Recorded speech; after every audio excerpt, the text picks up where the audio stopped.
kasih kepada Romo Hindarto yang telah mengawali acara malam hari ini.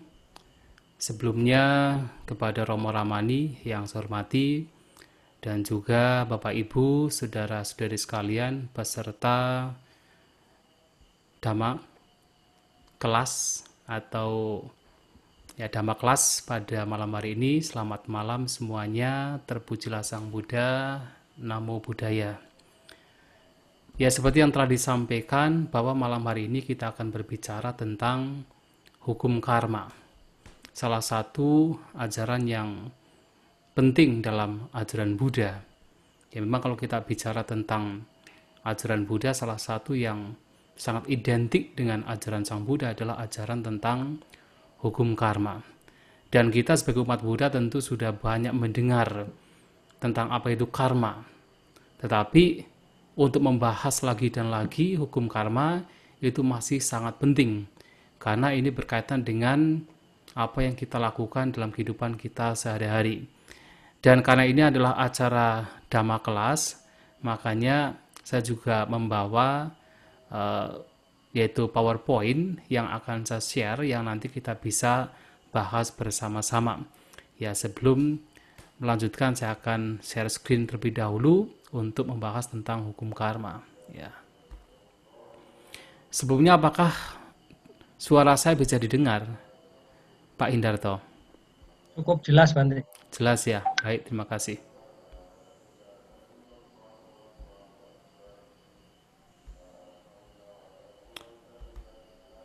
Ya, ini adalah share screen tentang hukum karma yang saya susun, yang nanti silakan dari Bapak Ibu peserta Dhamma kelas untuk bisa mengambil dari host atau dari panitia tentang hukum karma yang saya susun, ya, secara simpel sederhana. Nah, Bapak Ibu saudara-saudara sekalian, kalau kita bicara tentang hukum karma, ya kita tahu bahwa istilah karma dalam bahasa Sanskerta adalah karma, yang kalau dalam bahasa Pali berangkat dari akar kata kar. Kar itu artinya melakukan. Nah, jadi karma itu artinya perbuatan. Nah, dari akar kata kar itu bisa menjadi berbagai macam. Karena dalam bahasa Pali ada istilah deklinasi. Jadi dari akar kata dan juga dari kata dasar nanti bisa dideklinasi menjadi banyak hal. Karma jadi karoti, karana, karaka, dan sebagainya. Nah, karma itu sendiri adalah perbuatan yang berangkat dari akar kata kar yang artinya melakukan.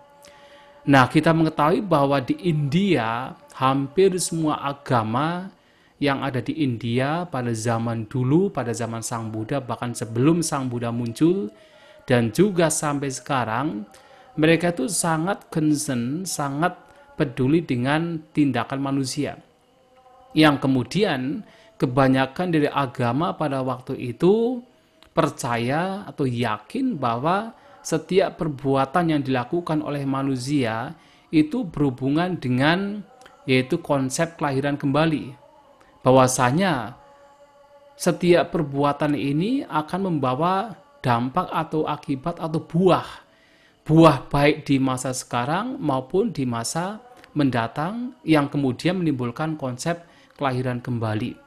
Bahkan tidak hanya konsep kelahiran kembali, bahkan konsep pembebasan, yang kemudian kalau dalam Buddhis kita kenal sebagai nibbana, atau dalam agama lain terkadang disebut sebagai moksa.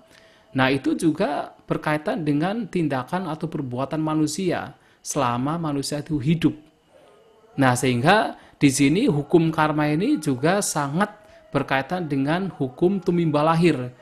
Maka kalau kita bicara tentang karma, maka tidak bisa dipisahkan dengan punabhawa atau tumimba lahir. Nah, itu dalam Buddhis dan juga dalam agama-agama lain yang ada di India pada waktu itu, ya mereka percaya demikian. Tetapi apakah semua itu percaya dengan hukum karma? Ya tidak semua. Nah, sehingga kita juga harus melihat bahwa hukum karma di sini harus dilihat dari tidak hanya dari sisi agama Buddha, tetapi juga dari sisi agama-agama lain yang ada pada zaman Sang Buddha. Nah, bahkan kalau kita perhatikan hukum karma atau hukum perbuatan yang ada di India yang juga dipercaya oleh agama lain pada waktu itu juga terkadang memiliki konsep yang berbeda. Nah, contoh kita melihat slide lainnya. Nah, kita melihat ada misalnya hukum karma yang dipercaya di dalam ajaran Brahmanisme di India pada waktu itu. Mereka punya kepercayaan ada hukum karma. Tetapi kalau kita teliti lagi, kalau kita jelajah lagi ke dalam, hukum karma mereka itu memiliki konsep yang sedikit berbeda. Ya, sebagai contoh adalah begini. Kalau kita berbicara karma dalam agama Buddha, berbicara tentang perbuatan dalam agama Buddha, definisi perbuatan baik, perbuatan buruk, itu nanti akan berbeda dengan definisi perbuatan baik dan buruk dalam agama misalnya Brahmanisme. Nah, mereka percaya bahwa karma perbuatan membawa dampak, membawa akibat, tetapi perbuatan baik dan buruk bisa berbeda. Misalnya apa? Dalam Buddhis disebut perbuatan baik apabila perbuatan itu memberikan manfaat baik bagi diri sendiri dan juga makhluk lain dalam Buddhis. Tetapi kalau perbuatan itu merugikan diri sendiri dan juga makhluk lain, itu dikatakan sebagai perbuatan yang buruk. Tetapi dalam ajaran Brahmanisme, mereka ada sedikit perbedaan. Perbedaannya adalah apapun perbuatan yang kalau dilakukan demi untuk melayani, demi untuk mempersembahkan atau menghormat, yaitu Brahman. Nah, apakah Brahman dikatakan sebagai pencipta? Nah, itu dikatakan baik. Tetapi kalau kemudian perbuatan tersebut bertentangan dengan ajaran yaitu dewa mereka, itu dikatakan sebagai buruk. Nah, sehingga di sini sedikit berbeda. Nah, tetapi kalau dalam Buddhis penekanannya adalah bermanfaat atau tidak.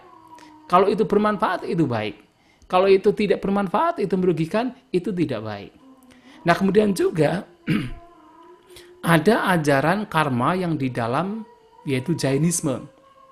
Jadi di India pada zaman Sang Buddha juga salah satu agama keyakinan yang besar pada waktu itu adalah Jainisme, kaum Jaina.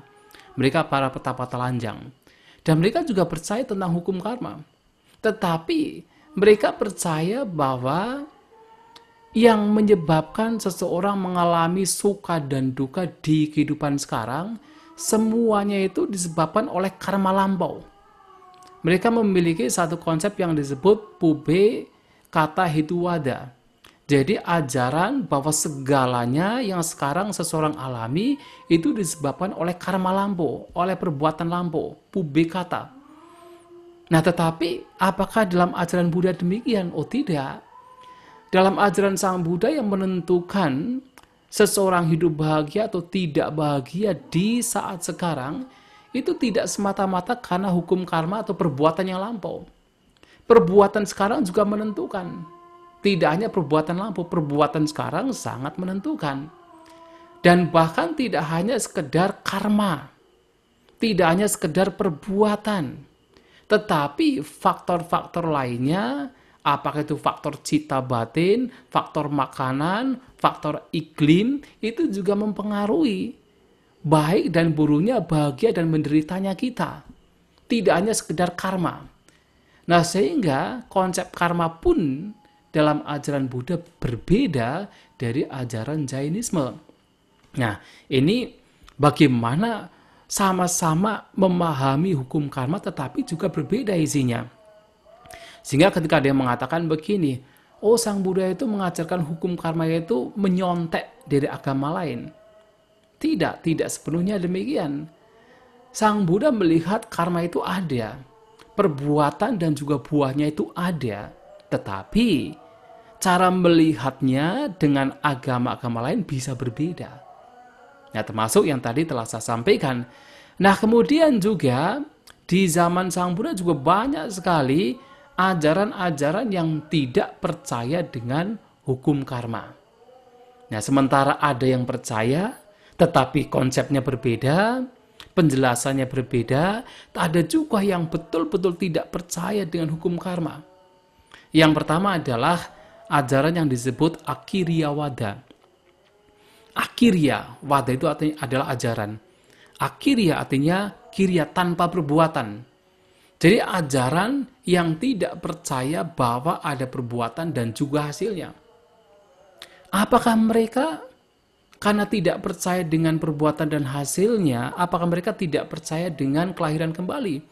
Kadangkala mereka percaya, kadangkala mereka tidak percaya. Nah, mereka yang tidak percaya dengan kelahiran kembali itu hampir sama dengan yaitu yang nomor 3, yaitu Ucedawada. Tetapi ada juga mereka yang tidak percaya dengan hukum karma tetapi percaya dengan tumimba lahir. Sebagai contoh, Sang Buddha pernah mengatakan demikian. Jadi, ada pada waktu itu beberapa pertapa dan juga brahmana yang mempunyai kemampuan untuk melihat kelahiran makhluk lain. Jadi dengan kemampuan dibacaku, mata dewanya, seseorang bisa melihat bagaimana seseorang mati, meninggal, kemudian dilahirkan di alam tertentu. Tetapi orang ini melihat ada orang-orang yang selama hidupnya itu melakukan kebajikan. Tetapi ternyata setelah meninggal terlahir di alam menderita. Atau ada orang-orang yang selama hidupnya itu melakukan kejahatan. Ternyata setelah meninggal terlahir di alam surga. Dia melihat dengan kekuatan mata dewanya. Nah, karena melihat demikian, maka dia berpikir, oh berarti tidak ada hukum karma. Buktinya ini, orang selama hidupnya berbuat kebajikan, meninggal terlahir di alam menderita. Orang yang selama hidupnya berbuat kejahatan, meninggal terlahir di alam bahagia. Nah, tetapi di sini Sang Buddha mengatakan, karena pertapa Brahmana ini tidak melihat secara keseluruhan. Nah, Sang Buddha mengatakan bahwa ada orang-orang yang berbuat kejahatan selama hidupnya, tetapi pada saat kematian pikirannya baik. Pikirannya tidak jahat, maka ketika meninggal dia terlahir di alam bahagia. Tetapi bukan berarti kemudian orang-orang demikian yang selama hidupnya berbuat jahat, maka dia akan tidak mendapatkan buah perbuatan dari kejahatan yang masih berbuah, tapi berbuah di kehidupan selanjutnya, tidak di kehidupan setelah kematian. Nah, sehingga di sini orang demikian bahkan dengan kekuatan mata dewanya bisa saja memiliki pandangan yang bertentangan dengan hukum karma, menjadi akirya wada. Nah, ada juga pada zaman Sang Buddha itu orang yang punya pandangan disebut niyati wada. Nah, dalam niyati wada ini, niyati itu artinya alam. Nah, wada itu ajaran. Ajaran yang mengatakan berpandangan bahwa kesucian itu dicapai dengan, yaitu sesuai dengan kehendak alam. Nah, sehingga karena mengatakan demikian, percaya dengan bahwa segalanya itu tergantung pada alam, maka mereka juga tidak percaya tentang hukum karma. Mereka berpikir bahwa perbuatan apapun yang dilakukan tidak berbuah. Semua itu dari alam. Mau berbuat baik sebanyak apapun tidak akan menghasilkan buah. Mau berbuat jahat sebanyak apapun juga tidak menghasilkan buah. Dan kesucian pun, pembebasan pun juga dicapai karena kehendak alam. Nah, mereka mempunyai satu perumpamaan. Seperti bola yang terbuat dari tali, kemudian ditendang. Dan dengan sendirinya karena kekuatan alam, kekuatan angin dan kekuatan tenaga dari yang menendang itu kemudian dengan sendirinya akan berhenti. Nah, demikian pula mereka berpikir bahwa kesucian pun, pembebasan pun terjadi sesuai dengan kehendak alam. Mereka tidak percaya dengan kekuatan manusia, tidak percaya dengan kekuatan perbuatan manusia. Nah, itu disebut niyati wada. Nah, ada juga pandangan yang disebut ucedawada atau juga disebut adicca samupana. Mereka punya pandangan bahwa setelah kematian, tidak ada kelahiran kembali. Uceda artinya cutting off, artinya terpotong. Mereka percaya bahwa yang disebut jiwa atau roh dan juga jasmani itu sama. Jiwa dan jasmani, roh dan jasmani itu sama. Sehingga apa? ketika jasmaninya hancur, ketika jasmaninya mati, rohnya juga ikut hancur, ikut mati. Karena rohnya hancur, mati, maka tidak ada kelahiran kembali.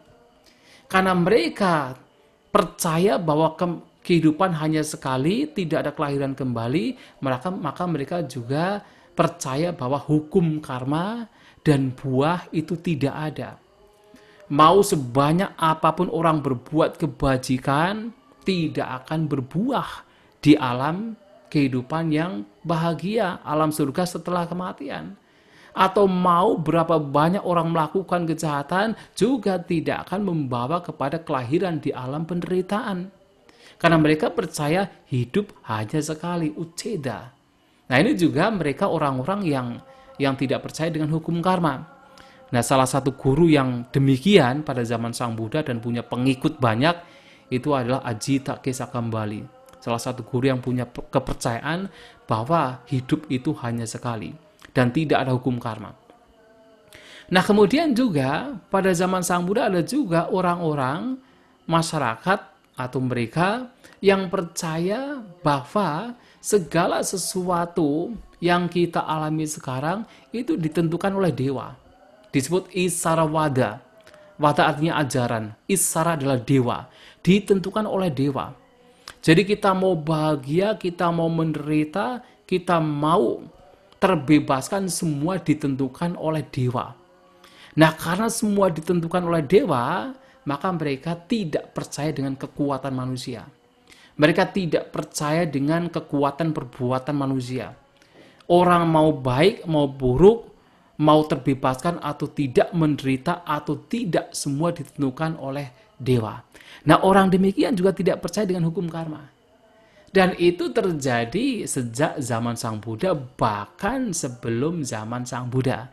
Maka tidak hanya mereka-mereka yang punya kepercayaan, punya keyakinan adanya hukum karma, tapi ada juga orang-orang yang tidak punya kepercayaan, tidak punya keyakinan tentang hukum karma. Nah, tetapi tentu dalam agama Buddha kita percaya dengan hukum karma, bahwa karma, perbuatan pasti memberikan buah, pasti memberikan hasil. Perbuatan buruk membawa kepada yaitu penderitaan, perbuatan baik membawa kepada kebahagiaan.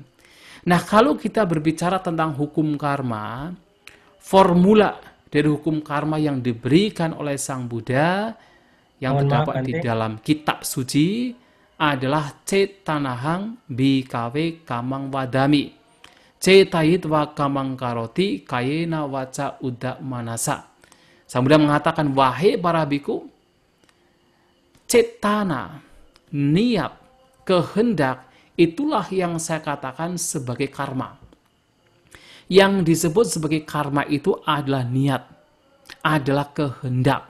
Kenapa? Cetayitva kamang karoti kayena waca uda manasa.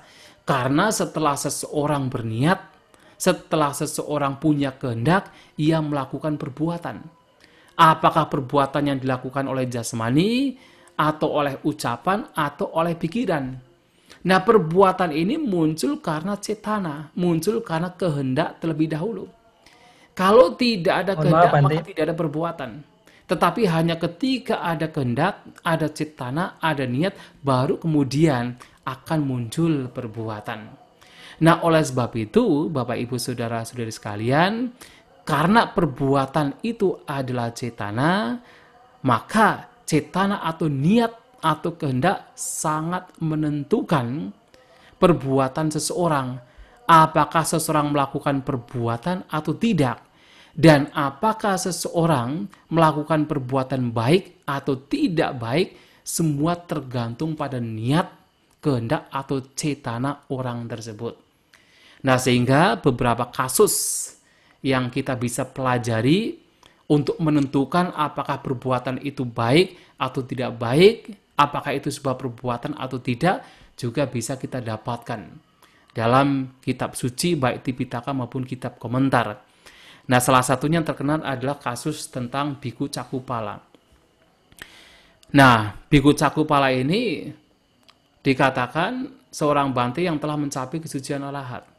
Tetapi sangat disayangkan beliau mencapai kesucian arahat bersamaan ketika mata beliau menjadi buta. Nah, karena buta maka tidak bisa melihat, dan suatu kali ketika beliau berjalan dikatakan banyak serangga, banyak insek yang mati, yang terbunuh. Ya karena diinjak oleh Bante Cakupala ini. Nah, kemudian para Bante lain kemudian protes, komplain kepada Sang Buddha. Kalau memang Bante Cakupala ini arahat, kenapa masih membunuh banyak serangga, masih membunuh banyak insek yang ada di jalan-jalan? Nah, tapi kemudian Sang Buddha mengatakan, ya karena Bante Cakupala ini tidak bisa melihat, maka kejadian seperti itu bisa terjadi. Nah, karena Bante Cakupala ini tidak bisa melihat dan tidak punya cetana untuk membunuh, maka apa yang dilakukan oleh Bante Cakupala ini bukan dikatakan sebagai perbuatan. Bukan dikatakan sebagai perbuatan membunuh. Karena tidak ada keinginan, tidak ada cetana untuk membunuh. Maka bukan sebagai pembunuhan. Maka disebut sebagai pembunuhan apabila di situ ada cetana. Nah, sehingga kalau kita perhatikan nomor 3, ya sebuah contoh dikatakan sebagai pembunuhan kalau ada 5 faktor. Nah, salah satunya adalah niat atau cetana. Jadi kalau kita pernah belajar tentang bagaimana perbuatan disebut sebagai pembunuhan, yaitu yang pertama, ya ada 5 faktor, yaitu yang pertama ada makhluk, yang kedua ada kita sadar bahwa itu adalah makhluk hidup, bukan makhluk mati. Yang ketiga ada niat. Niat untuk apa? Niat untuk membunuh. Yang keempat, seseorang punya usaha untuk membunuh, apakah dengan tangannya sendiri atau dengan meminta orang lain untuk membunuh. Sedangkan yang kelima, dari usaha tersebut, makhluk tersebut mati. Nah, kalau 5 hal ini ada, maka baru dikatakan sebagai pembunuhan. Kalaupun misalnya seseorang melihat makhluk, kemudian sadar itu makhluk, tidak ada niat untuk membunuh, tiba-tiba keinjak dan dia mati. Itu bukan pembunuhan, karena tidak ada niat. Maka niat ini menjadi penentu sekali. Penentu apakah perbuatan itu baik atau buruk. Kalau niatnya baik, walaupun kelihatannya itu buruk tetapi niatnya baik, itu bisa jadi bahwa itu perbuatan yang baik. Walaupun itu niatnya itu baik, walaupun itu perbuatan yang kelihatannya baik, tetapi kalau niatnya buruk, itu menjadi perbuatan buruk. Sebagai contoh di dalam yaitu pelanggaran winaya nomor 2, ya salah satu contohnya adalah begini. Ada kasus di mana seseorang mempunyai niat untuk membunuh, yaitu seorang bante, seorang biku, punya niat untuk membunuh seorang yang sudah tua. Dengan cara apa? Dengan cara dia membabarkan dhamma berkaitan dengan marana nusati, berkaitan dengan kematian. Tetapi harapannya apa? Harapannya supaya orang tersebut menjadi ketakutan sehingga dia mati. Mungkin kalau zaman sekarang kena heart attack, ya kena penyakit jantung, kemudian dia mati karena ketakutan, kemudian jantungnya ya menjadi problem, bermasalah, dia meninggal. Nah, ternyata itu terjadi. Dia membabarkan khotbah yang berkaitan dengan kematian dengan tujuan, dengan niat kehendak supaya wanita tua tersebut mati, meninggal karena heart attack. Dan ternyata terjadi. Kemudian dia sendiri merasa ragu dan dilaporkan kepada Sang Buddha. Sang Buddha mengatakan itu adalah pembunuhan. Karena walaupun kelihatannya itu baik tetapi niatnya buruk, dan betul-betul dengan usaha yang dia lakukan, ternyata dia meninggal, maka itu disebut sebagai pembunuhan. Maka di sini sekali lagi bahwa niat dalam sebuah perbuatan itu sangat menentukan apakah itu perbuatan baik atau perbuatan buruk. Apakah itu sebuah perbuatan atau bukan perbuatan, itu tergantung niat dari orang tersebut. Nah, kemudian Bapak Ibu Saudara-saudari sekalian, kalau kita berbicara tentang perbuatan, tentu ada 3 macam perbuatan menurut pintu indera. Ya, ada namanya tayudwara atau 3 pintu. Yang pertama adalah manukama, kedua adalah wajib kama, dan ketiga adalah kaya kama. Jadi perbuatan pikiran manukama, kemudian perbuatan yang dilakukan melalui ucapan wajib kama, dan perbuatan yang dilakukan oleh jasmani atau kaya kama. Nah, dari tiga ini, perbuatan yang mempunyai atau katakan paling bertanggung jawab, memiliki kekuatan yang paling besar, tidak lain adalah perbuatan yang dilakukan oleh pikiran. Perbuatan yang dilakukan oleh pikiran adalah perbuatan yang sangat bertanggung jawab atas segala perbuatan-perbuatan lainnya. Mungkin seseorang bertanya, oh berarti kalau kita melakukan perbuatan melalui ucapan dan juga jasmani, itu dampaknya lebih kecil ketimbang perbuatan yang dilakukan melalui pikiran. Tidak juga. Mengapa? Karena perbuatan yang dilakukan melalui waci, ucapan, dan juga perbuatan yang dilakukan oleh jasmani itu juga berangkat dari pikiran. Artinya, semakin kekuatan pikirannya besar, biasanya perbuatan tersebut akan termanifestasi ke dalam ucapan maupun perbuatan jasmani. Nah, sehingga di sini lagi-lagi pikiran ini yang sangat mempengaruhi. Nah, di antara tiga perbuatan ini, nah pikiran itulah yang mempunyai tanggung jawab yang kekuatannya paling besar ketimbang ucapan dan juga jasmani. Dan karena ucapan dan jasmani ini pun terjadi karena pikiran. Nah, sehingga kalau kita perhatikan di dalam khotbah-khotbah Sang Buddha, misalnya di dalam Dhammapada syair yang pertama, nah di sana dikatakan manu bubang kama dhamma, manusita manumaya. Bahwa pikiran itu adalah pelopor, pikiran itu adalah pendahulu, pikiran adalah pembentuk. Kalau pikiran kita diisi dengan hal-hal yang negatif, maka ucapan dan perbuatan jasmani juga sama. Manasa cek padudena basati wa karodewa. Dengan pikiran yang kotor, pikiran yang buruk, pikiran yang tidak baik, ucapan dan perbuatan kita juga sama. Nah, sebaliknya, dengan pikiran yang baik, manasa cek pasanena, dengan pikiran yang jernih, ucapan dan perbuatan kita juga sama.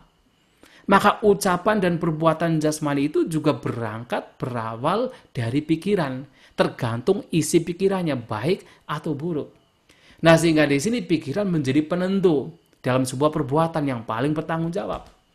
Nah, kemudian juga di dalam salah satu khotbah yaitu Arahanta Sutta dalam Samyutta Nikaya, di sana juga Sang Buddha mengatakan cittena niyati loko, bahwa dunia itu diarahkan oleh pikiran. Apa yang dimaksud dengan dunia? Dunia pengalaman kita. Apapun yang kita alami sekarang itu, semua itu diarahkan oleh pikiran. Nah, jadi apapun yang kita alami itu semua berangkat dari pikiran. Nah, sehingga di sini pikiran ini yang sangat menentukan. Dan juga kalau kita melihat dialog antara yaitu perumah tangga Upali dan Sang Buddha dalam Upali Sutta, nah di sana dikatakan bahwa sebelum Upali ini ya converted menjadi seorang Buddhis atau upasaka, nah dia sebenarnya murid dari kaum Niganta. Nah, di tradisi Niganta, di tradisi Jaina, di sana mereka itu berpikir bahwa di antara tiga perbuatan, pikiran, ucapan, dan jasmani, yang paling bertanggung jawab adalah jasmani. Mengapa? Mereka melihat. Kita melihat bahwasanya ketika seseorang melakukan kejahatan, apa yang melakukan kejahatan? Ketika orang membunuh, yang tampak oleh mata kita adalah orang menggunakan jasmani untuk membunuh orang lain. Yang sedang memegang pisau, yang sedang memukul menggunakan pentungan, apa? Jasmani. Ketika seseorang mencuri, yang sedang mengambil barang milik orang lain, itu apa? Juga jasmani. Nah, sehingga mereka berpikir bahwa di antara tiga perbuatan jasmani inilah yang paling menentukan. Nah, tetapi kemudian Sang Buddha di dalam Upali Sutta kepada Upali yang pada waktu itu merupakan murid dari Niganta, murid dari Jaina, mengatakan, menegaskan bahwa pikiran adalah yang paling menentukan di antara tiga jenis perbuatan. Baik pikiran itu sendiri, ucapan maupun jasmani. Nah, sehingga di sini di dalam kalau kita berbicara tentang kesucian pun tidak hanya perbuatan yang membawa kepada yaitu kelahiran, apakah kelahiran menderita atau kelahiran bahagia, bahkan ketika berbicara tentang kesucian, Sang Buddha dengan jelas mengatakan bahwa suci dan tidak suci itu berangkat dari kondisi pikiran atau kondisi batin. Maka di sini batin, pikiran itu sangat menentukan atau yang paling bertanggung jawab di antara perbuatan-perbuatan lainnya.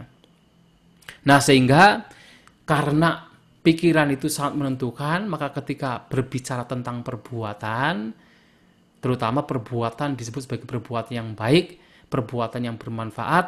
Nah, di dalam sutta, yaitu Ambaladika Rahula Wada Sutta Majjhima Nikaya, nah di sana Sang Buddha menganjurkan kepada kita untuk menjadikan batin sebagai cermin. Jadi seperti halnya cermin yang digunakan untuk melihat bayangan atau refleksi jasmani, seseorang selalu melihat ke dalam batin sebelum berbuat, setelah berbuat, dan sewaktu berbuat. Dan jika tahu bahwa perbuatan tersebut itu tidak bermanfaat, maka harus ditinggalkan. Dan ketika tahu bahwa perbuatan tersebut itu bermanfaat, maka harus dikerjakan, harus dilanjutkan. Nah, kita harus melihat ke dalam pikiran kita untuk senantiasa mendeteksi, untuk melihat kembali setiap perbuatan yang sudah dilakukan. Kalau itu baik, lakukan lagi. Kalau itu buruk, kita bertekad di masa mendatang untuk tidak melakukan. Dan kalau perbuatan yang sedang kita lakukan, kita sedang melakukan perbuatan, kita pun juga hendaknya melihat ke dalam batin. Ini baik atau buruk? Kalau itu baik, lanjutkan. Kalau itu buruk, di waktu itu, saat itu, stop, berhenti. Dan sebelum melakukan perbuatan, kita pikir dulu, kira-kira perbuatan yang akan saya lakukan ini baik atau buruk? Kalau itu baik, lakukan. Tapi kalau itu tidak baik, jangan dilakukan.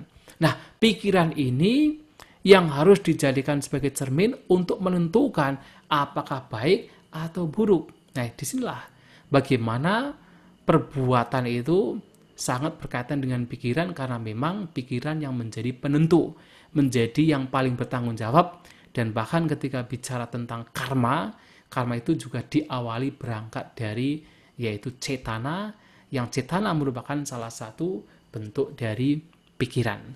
Nah, kemudian Bapak Ibu Saudara-saudari sekalian, tentu setiap kali berbicara tentang karma atau perbuatan, maka perbuatan itu memberikan buah. Maka konsep karma itu pasti berhubungan dengan konsep kama vipaka. Ada karma, ada vipaka. Ada perbuatan, ada yaitu buah dari perbuatan. Nah, rumus yang diberikan oleh Sang Buddha ketika berbicara tentang buah perbuatan, beliau mengatakan, yadi sang wapati bijang, tadi sang labhati palang. Kalyana gari cak kalyanang, bapak gari cak papakang. Jadi rumusan tentang karma dan perbuatannya adalah, sebagaimana bibit yang ditabur, demikianlah buah yang didapat. Atau buah yang dipetik. Pembuat kebajikan memperoleh kebahagiaan, pembuat kejahatan memperoleh penderitaan. Nah, itu diberikan oleh Sang Buddha di dalam salah satu khotbah, yaitu di dalam Samyutta Nikaya. Nah, bahwasanya rumusannya adalah seperti seseorang menabur bibit.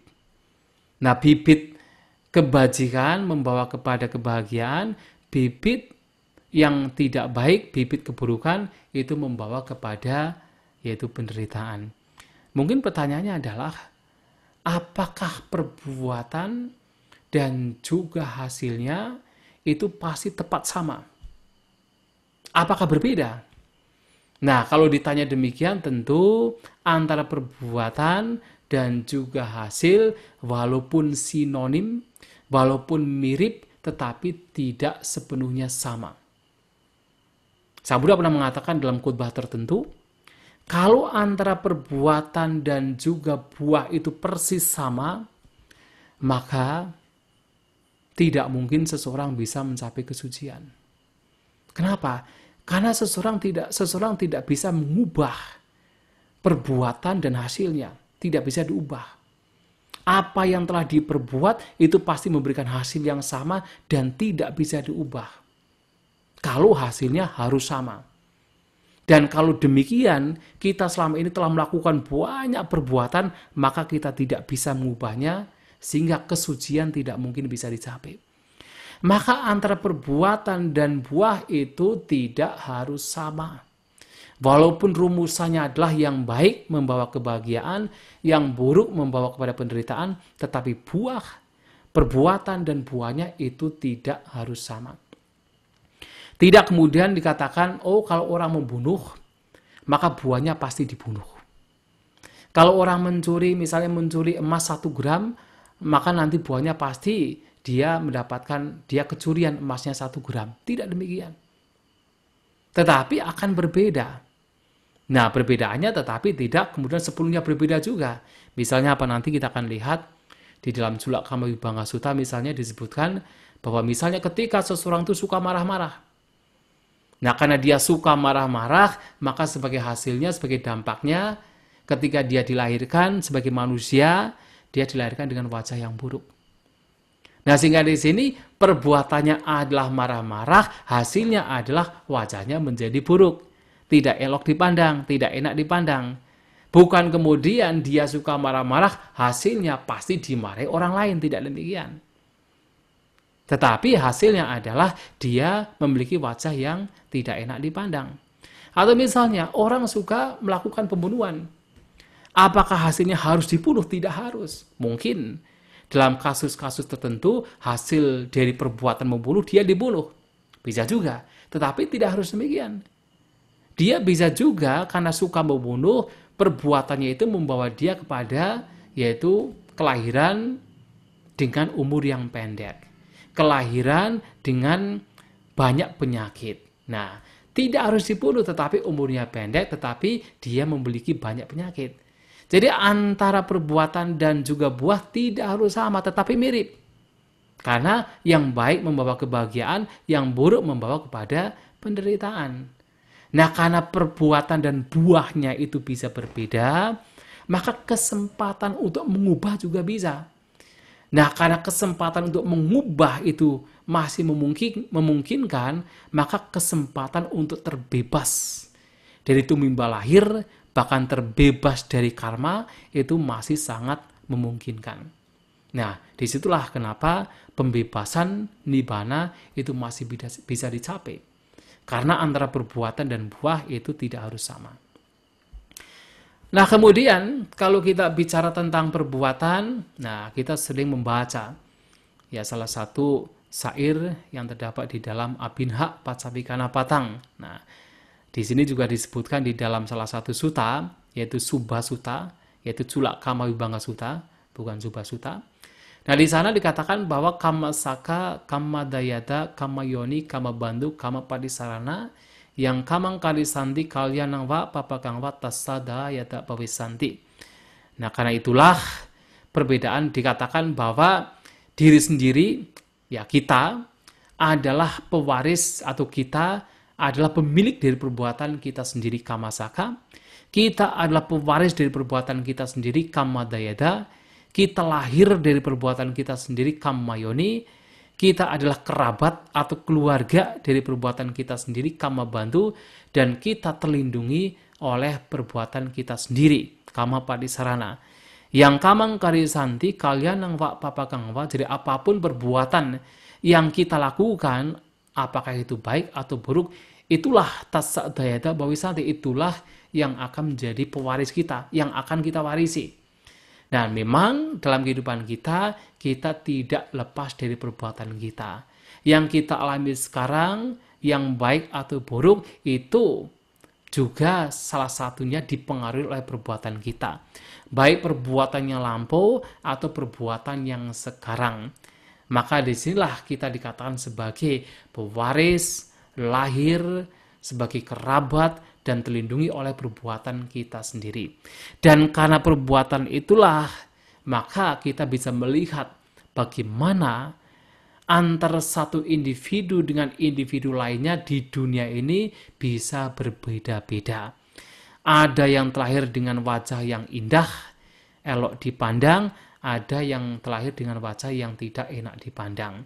Ada yang terlahir di keluarga yang kaya, ada juga yang terlahir di keluarga yang tidak kaya. Ada yang terlahir dengan memiliki kemasyhuran, ada yang terlahir dengan tidak memiliki kemasyhuran, dan lain sebagainya.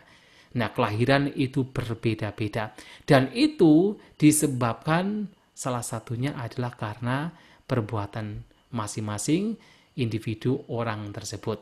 Nah, kita bisa melihat seperti yang tadi telah saya sampaikan, bahwa ada salah satu sutta disebut Cula Kama Vibhanga Sutta, yang menyebutkan bagaimana perbuatan yang dilakukan oleh seseorang itu membawa kepada kelahiran yang berbeda-beda.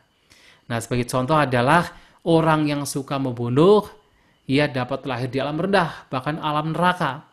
Dan jika harus kembali lagi di alam manusia, ia memiliki umur yang pendek. Atau di sana juga dikatakan memiliki banyak penyakit. Dan juga orang yang suka marah-marah, nah yang suka marah-marah ini harus ingat, kalau ia terlahir lagi bisa terlahir di alam yang rendah, alam yang tidak baik, bahkan alam neraka.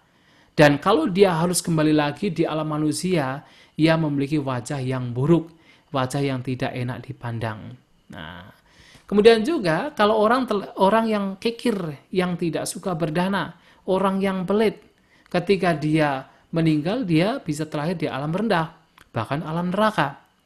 Dan kalau dia terlahir lagi di alam manusia, dia akan terlahir di keluarga yang tidak berada, keluarga yang miskin. Nah, tetapi kebalikannya adalah orang yang suka menolong orang lain, nah dia memiliki umur yang panjang.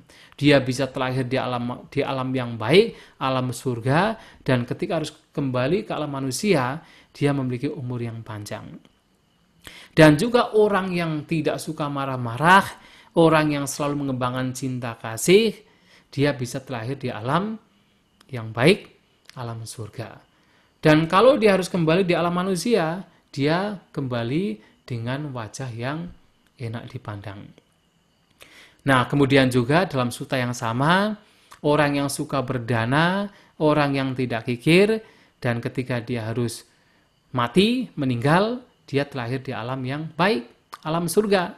Tapi kalau dia terlahir lagi di alam manusia, dia bisa terlahir di keluarga yang kaya atau keluarga yang berada. Nah, inilah bahwasanya hukum karma itu ya dikatakan perbuatan membawa kepada kelahiran yang berbeda-beda sesuai dengan perbuatan yang sekarang kita lakukan. Ya. Nah, kemudian Bapak Ibu Saudara-saudara sekalian, kalau kita berbicara tentang hukum karma, Sang Buddha melihat hukum karma itu bukan melalui yaitu logika. Kalau kita itu kan masih melalui logika kita. Tetapi Sang Buddha melihat hukum karma itu menggunakan apa? Menggunakan yang disebut sebagai dibacaku. Menggunakan kekuatan mata dewa. Jadi kalau kita bicara tentang mata dewa, sebenarnya mata dewa yang digunakan Sang Buddha itu bukan untuk melihat, oh di sana ada makhluk halus, ada peta, oh di sana ada dewa, di sana ada Brahma, tidak.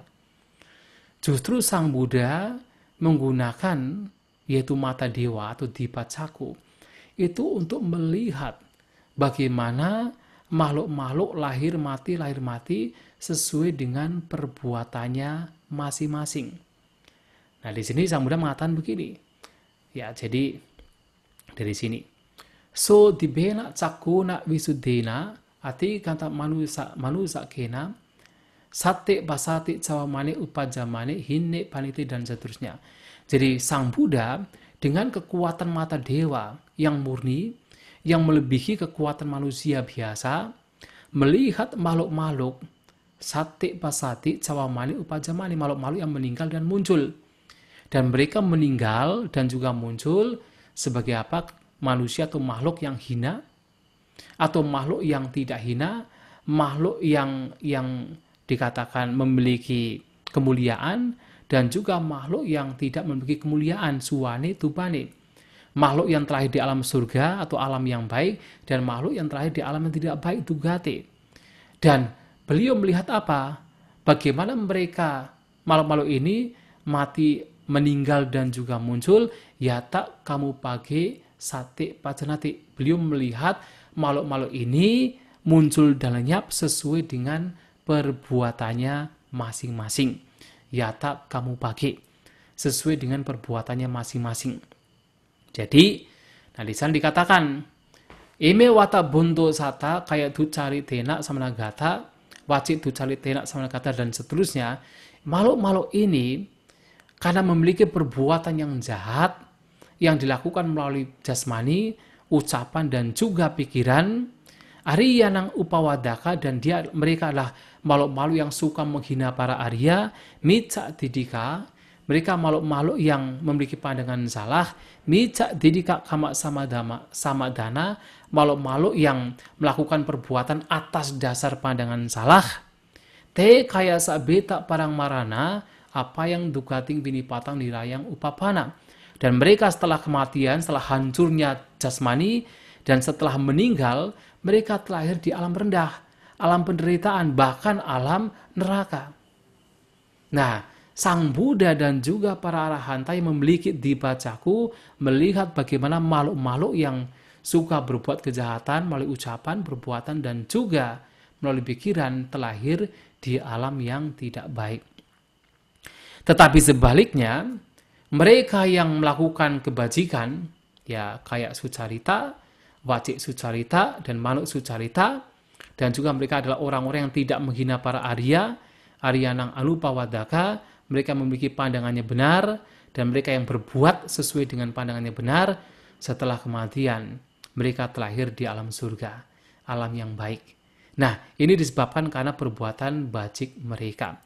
Nah, dengan kekuatan dibacaku, Sang Buddha melihat bagaimana yaitu makhluk-makhluk terlahir sesuai dengan perbuatannya masing-masing.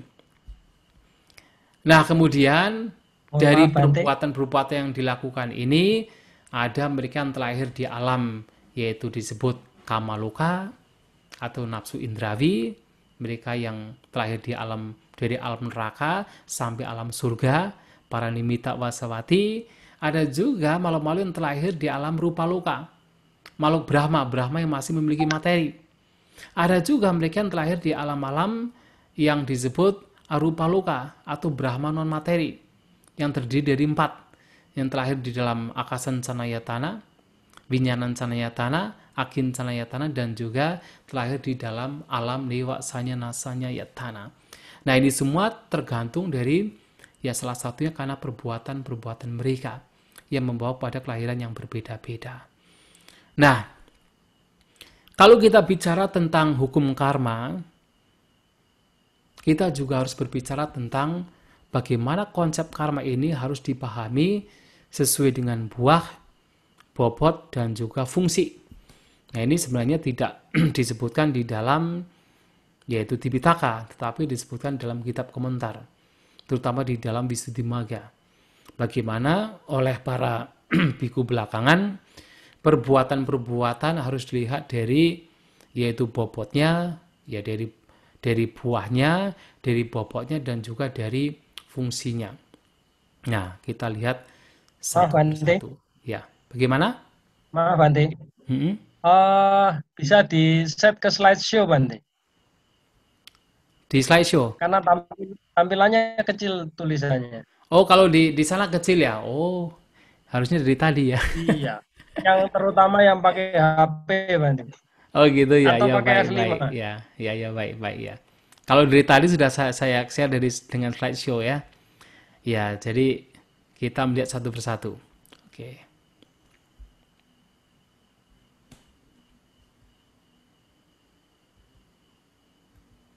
Ya, pertama kita melihat dari karma dan buahnya ya.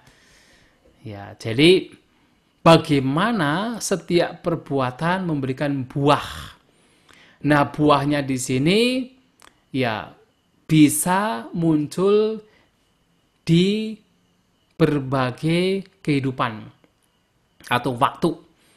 Ada perbuatan-perbuatan yang muncul yang hasilnya buahnya muncul di kehidupan sekarang. Nah, tetapi ada juga perbuatan-perbuatan yang muncul, buahnya muncul di kehidupan setelah sekarang. Jadi setelah kematian itu baru muncul. Dan ada juga perbuatan-perbuatan yang muncul di kehidupan berikutnya. Jadi ada sebuah perumpamaan bahwasanya kalau seseorang berburu, misalnya berburu rusa, membawa anjing. Nah, kadang-kadang rusa ini berhenti, kemudian anjingnya sempat menangkap kakinya misalnya, tergigit kakinya. Tapi kemudian rusanya lepas lagi, dikejar lagi. Kemudian tergigit badannya, lepas lagi, dikejar lagi, tergigit kepalanya, lepas lagi, tergigit lagi. Nah, jadi rusa ini yang diburu oleh anjing sesekali waktu tertangkap, tetapi lepas lagi, kena lagi, lepas lagi. Artinya apa? Satu perbuatan itu bisa berbuah di kehidupan berikutnya. Ya, seperti misalnya apa? Seperti misalnya Bante Mahamoggallana yang dikatakan pernah mau membunuh orang tuanya. Nah, hasil dari perbuatannya ini sempat beliau terlahir di alam neraka. Bahkan juga buahnya masih muncul ketika beliau terlahir sebagai Mahamoggallana, sebagai seorang arahanta, di mana beliau kemudian meninggal. Ya, sebenarnya meninggalnya tidak karena dibunuh, tetapi sempat beliau itu badannya dirajang-rajang oleh para perampok, oleh orang-orang suruhan dari kaum Niganta. Ya, itu karena perbuatan yang beliau lakukan pada kehidupan yang lampau sekali, itu masih berbuah. Nah, ini perbuatan yang demikian disebut apara pariyaya vedaniya. Perbuatan yang berbuah pada kehidupan berikutnya. Banyak kehidupan. Lebih dari satu kehidupan. Tapi ada juga perbuatan yang disebut ahosi. Yang tidak akan berbuah. Nah, perbuatan ini biasanya terjadi pada seorang arahanta.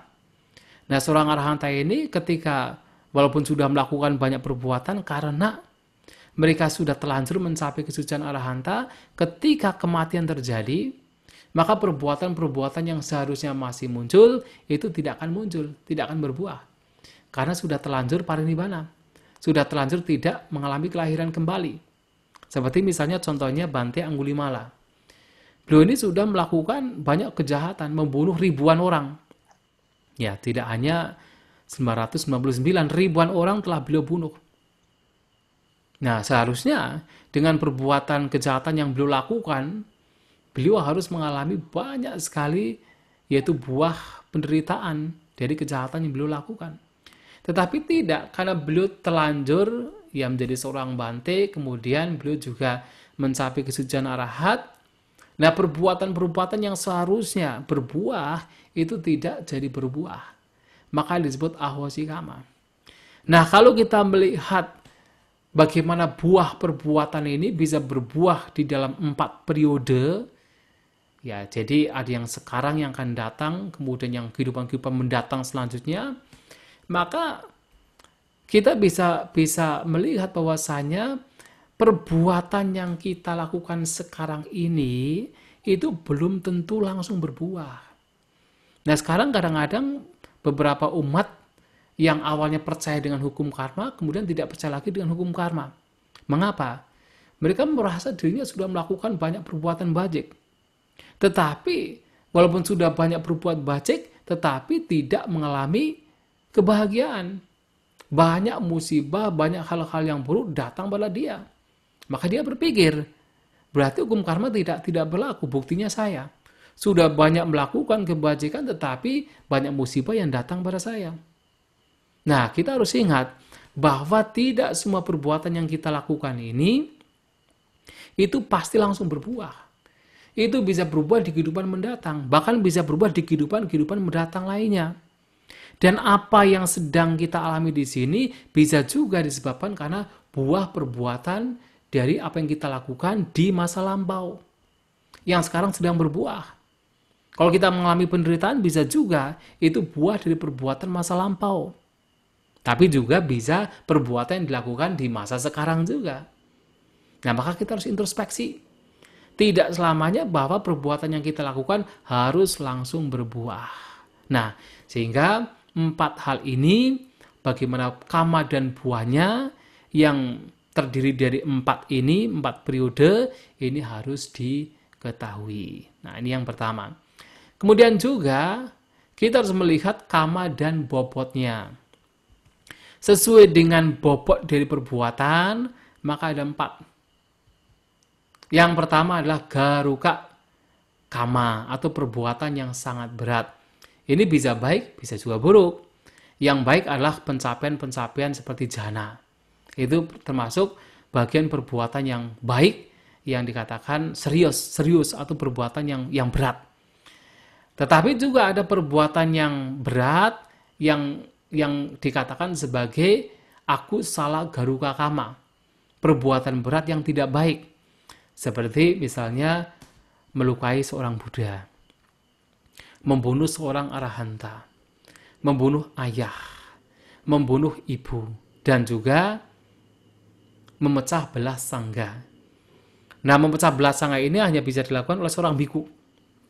Berumah tangga tidak bisa. Seorang biku saja. Nah, di sini artinya bahwa kalau sampai melakukan yaitu empat ini, melukai empat, terutama lima, yaitu melukai sang Buddha, membunuh arahanta, membunuh ibu, membunuh ayah, dan juga memecah belah sangga, itu dikatakan perbuatan garuka kama yang juga sangat berat.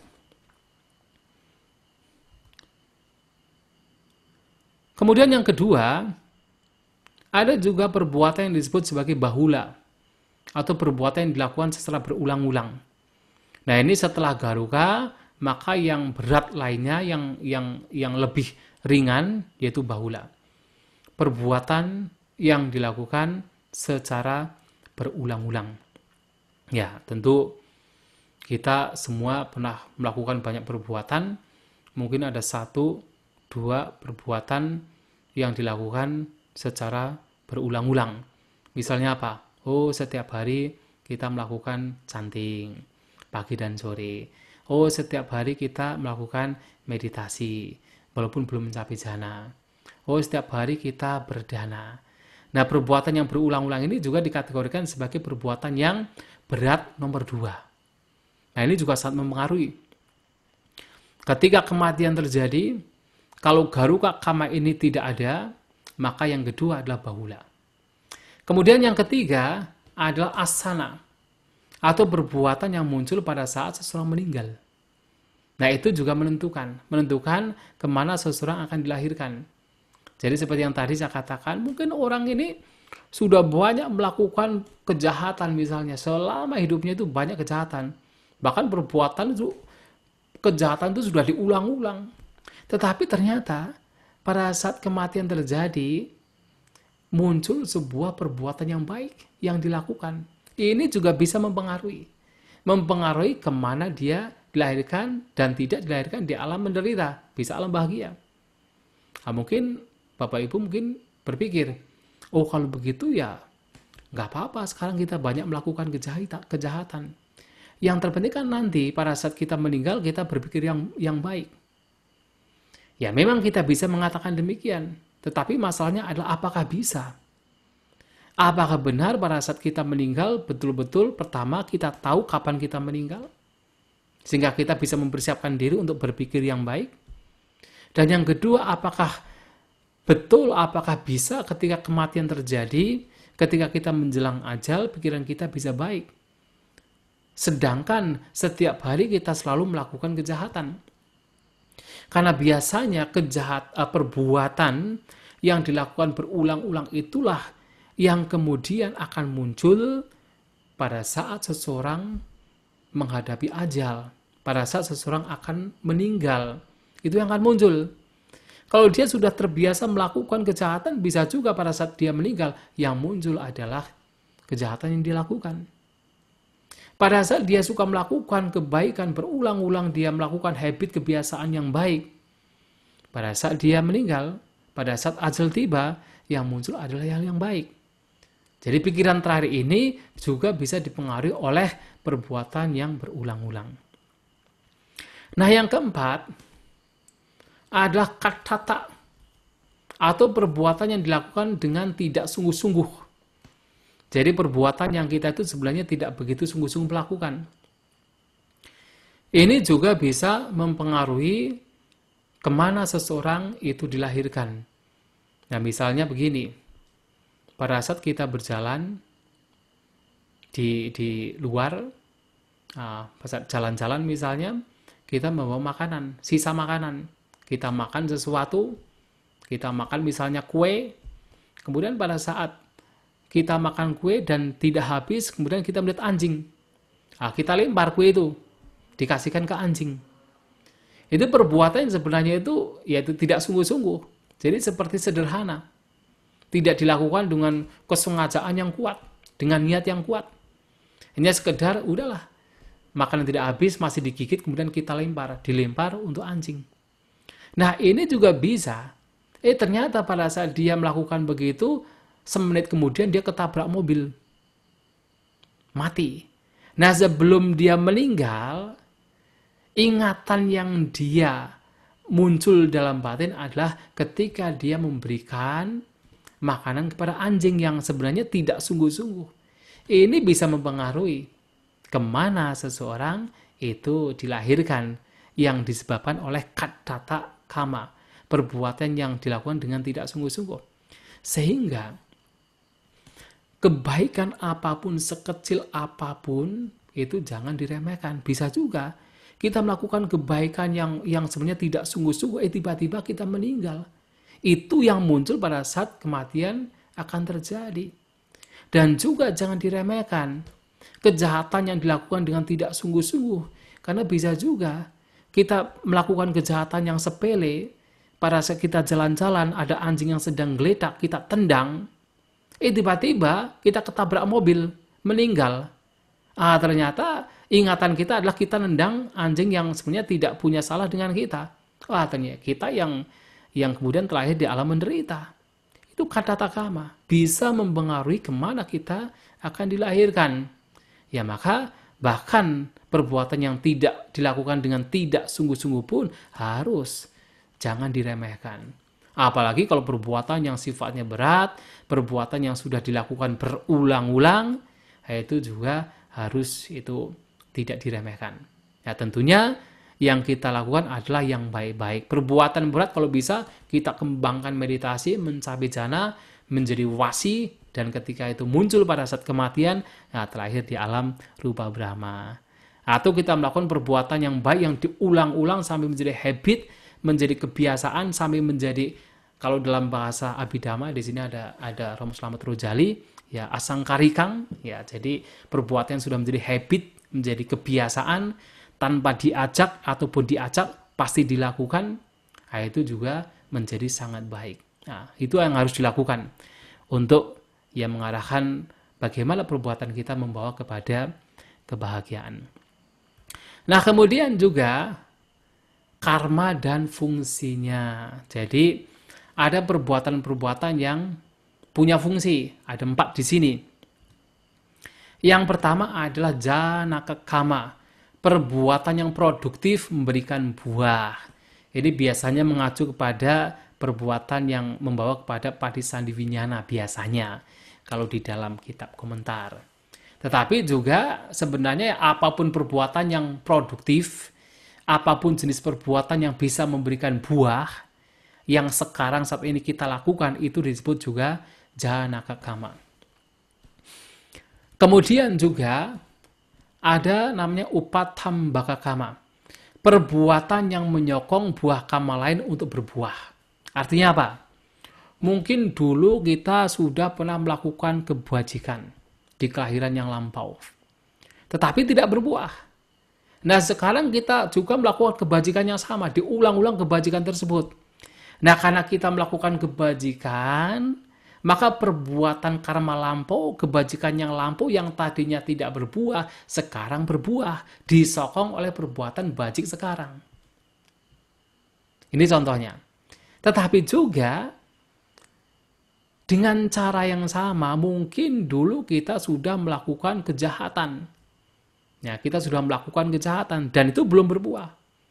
Nah, tetapi karena sekarang kita melakukan kejahatan yang sama, maka kejahatan yang dulunya belum berbuah disokong oleh kejahatan yang dilakukan oleh kita sekarang menjadi berbuah.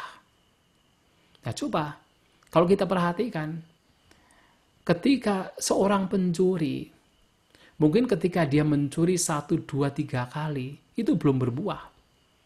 Tetapi kalau dia melakukan lagi dan lagi, disokong oleh perbuatan-perbuatan yang sama, pada akhirnya berbuah. Atau orang yang suka berdana, mungkin kalau berdana 1, 2, 3 kali belum berbuah. Tetapi kalau dia itu selalu melakukan hal yang sama, disokong oleh perbuatan yang sama, maka akan cepat berbuah. Nah, perbuatan yang menyokong buah karma lain untuk berbuah, itu disebut upatambaka kama. Tetapi sebaliknya, ada yang disebut upapilaka kama. Perbuatan yang mencegah buah karma lain untuk berbuah. Nah, di sini menjadi sebaliknya. Nah, misalnya apa? Dulu kita sudah melakukan banyak kebajikan. Nah, sekarang seharusnya berbuah. Tetapi karena sekarang kita melakukan keburukan, maka tidak berbuah. Yang tadinya harus berbuah, sekarang tidak berbuah. Tetapi juga dengan cara yang sama, dulu kita sudah melakukan banyak kejahatan. Tetapi karena sekarang kita banyak melakukan kebajikan, buah karma kejahatan tidak berbuah. Itu juga bisa sebaliknya. Nah, sebagai contoh misalnya adalah di kitab komentar itu ada seorang couple, yaitu suami dan istri. Suami istri ini sebenarnya berasal dari keluarga yang kaya raya. Tetapi karena kekayaannya, orang tua mereka tuh berpikir, untuk apa anak saya dididik? Untuk apa anak saya diberi pendidikan? Toh, kalaupun sampai mereka mati, kekayaan yang mereka miliki itu tidak bisa lenyap, tidak bisa habis. Toh, seandainya 7 keturunan mereka tidak melakukan apa-apapun, mereka tidak akan kekurangan kekayaan. Nah, 2 orang tua yang punya anak, yang mereka keduanya adalah kaya raya, yang satu punya anak perempuan, yang satu punya anak laki-laki, mereka berpikir sama. Dan 2 orang ini juga menikah. Karena mereka tidak punya keterampilan apa-apa, ketika orang tua mereka meninggal, apa yang mereka lakukan? Mereka hidupnya berfoya-foya. Dan karena hidupnya berfoya-foya, teman-teman yang buruk pun juga berdatangan dan ikut menghabiskan kekayaan dari 2 orang ini. Sampai semuanya habis. Sampai semuanya lenyap. Bahkan 2 orang ini yang tadinya kaya raya, sampai harus mengemis. Mereka tidak punya keterampilan apa-apa untuk bisa hidup. Nah, suatu kali Sang Buddha datang dan melihat 2 orang ini, beliau tersenyum. Sang Buddha tersenyum. Kenapa tersenyum? Sebenarnya 2 orang ini punya kebajikan yang luar biasa. Tetapi karena 2 orang ini tidak punya pendidikan, kebajikan yang pernah dia lakukan di masa lampau sekarang tidak berbuah. Padahal kalau dia punya pendidikan, kalau dia menjadi seorang saudagar atau seorang pedagang, dia bisa menjadi orang yang paling kaya di kota itu. Dan kalau mereka mau menjadi seorang biku atau bikuni di masa muda mereka, bahkan mereka bisa mencapai kesucian arahat. Nah, tetapi karena mereka tidak melakukan apa-apa, bahkan yang dilakukan adalah kejahatan, hanya berfoya-foya, kebajikan yang seharusnya muncul itu tidak muncul. Bahkan mereka harus menjadi pengemis. Maka perbuatan sekarang ini sangat penting. Perbuatan sekarang bisa menyokong, bisa mencegah. Yang baik itu bisa disokong menjadi baik, cepat berbuah. Yang buruk bisa disokong untuk cepat berbuah menjadi buruk. Sementara juga dengan cara yang sama, yang baik bisa dicegah dengan kejahatan, sehingga yang baik tidak berbuah. Dan yang buruk bisa dicegah dengan kebajikan, sehingga yang buruk tidak berbuah sekarang. Bisa dicegah. Maka itu perbuatan sekarang itu sangat menentukan apa yang kita alami sekarang. Tidak hanya lampu saja. Kemudian yang keempat, Ada perbuatan yang disebut upaghataka. Perbuatan yang menghancurkan buah karma yang muncul. Tapi yang dimaksud menghancurkan di sini bukan berarti menghancurkan dalam artian tidak akan muncul selamanya, tidak. Akan muncul. Tapi hanya akan lama sekali. Sebagai contoh adalah siapa? Yaitu seperti Ajatasattu. Ajatasattu juga sama. Dia itu sebenarnya kehidupannya lampu punya kebajikan yang luar biasa.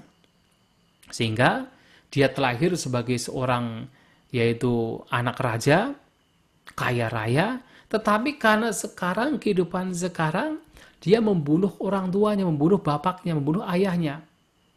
Nah, sehingga suatu kali Sang Buddha ketika memberikan khotbah kepada Ajatasattu dalam Samanya Palasutta, Sang Buddha mengatakan seandainya Ajatasattu ini tidak melakukan kejahatan, membunuh ayahandanya, pada saat itu dia bisa mencapai kesucian Sotapanna. Tetapi karena dia membunuh ayahnya, dia tidak bisa mencapai kesucian Sotapanna. Sehingga dalam kesempatan lain dikatakan bahwa perbuatan yang ia lakukan membawa dia kelahiran di alam neraka. Nah, artinya apa? Perbuatan bajik yang pernah dia lakukan yang seharusnya berbuah. Kematangan pikiran dia yang seharusnya berbuah pada kesucian, itu tidak berbuah, bahkan terpotong. Dia harus terlahir di alam neraka. Ya memang suatu saat berbuah. Sehingga dikatakan Ajatasattu suatu saat kemudian ketika terbebas dari alam neraka, terlahir sebagai manusia, bisa mencapai kesucian Pacceka Buddha. Tetapi di sini bagaimana? Kekuatan karma yang sebaik apapun itu bisa terpotong hanya karena kejahatan yang besar. Maka di sini disebut upaghataka kama. Ini juga harus kita perhatikan. Sehingga dalam hal ini jangan sampai kita melakukan yaitu kejahatan, apalagi kejahatan yang besar. Itu bisa menjadi upaghataka. Tetapi kalau bisa lakukan kebajikan yang besar, itu juga bisa menjadi upaghataka. Tetapi menghancurkan buah karma yang buruk yang seharusnya muncul. Kalau kita melakukan perbuatan-perbuatan baik yang sifatnya besar, seperti misalnya kusala garuka kama, itu bisa menghancurkan. Yang buruk bisa dihancurkan. Dalam artian tidak akan muncul dalam jangka waktu yang lama. Nah, sehingga kita bisa melihat bagaimana seseorang karena pencapaian jana memiliki wasi, ketika meninggal dunia jananya tidak lenyap. Nah, sehingga dia terlahir di alam, yaitu alam rupa Brahma atau alam arupa Brahma. Artinya apa? Perbuatan-perbuatan lainnya itu hancur. Hancur dalam artian akan muncul dalam jangka waktu yang lama sekali. Ketika terbebas dari kelahiran dari alam Brahma, terlahir di alam lain, baru kemudian memungkinkan untuk bisa muncul lagi. Nah, ini juga harus kita ketahui bagaimana karma harus dikorelasikan dengan yaitu buah, kapan buahnya muncul, dengan bobotnya, seberapa beratnya perbuatan tersebut, dan juga dilihat dari sisi fungsinya. Jadi ada karma yang memang produktif memberikan buah, ada karma yang menyokong buah lain, buah karma lain untuk berbuah, ada karma yang mencegah buah karma lain untuk tidak berbuah, untuk berbuah, dan juga ada upaghataka, yaitu yang menghancurkan buah karma. Tetapi dalam artian tidak memberikan buah dalam jangka waktu yang sangat lama. Nah, kemudian yang juga harus kita ketahui di sini bahwasanya harus diingat bahwa walaupun karma itu menjadi salah satu penentu baik dan buruknya seseorang, menderita dan bahagianya seseorang, bukan berarti karma itu adalah satu-satunya penentu. Harus ingat bahwa dalam ajaran Buddha itu tidak ada yang disebut sebagai klausa prima, yaitu hanya satu sebab saja. Tetapi apa yang kita alami sekarang itu memiliki banyak sebab, banyak kondisi. Ini sesuai dengan hukum Padicca Samuppada.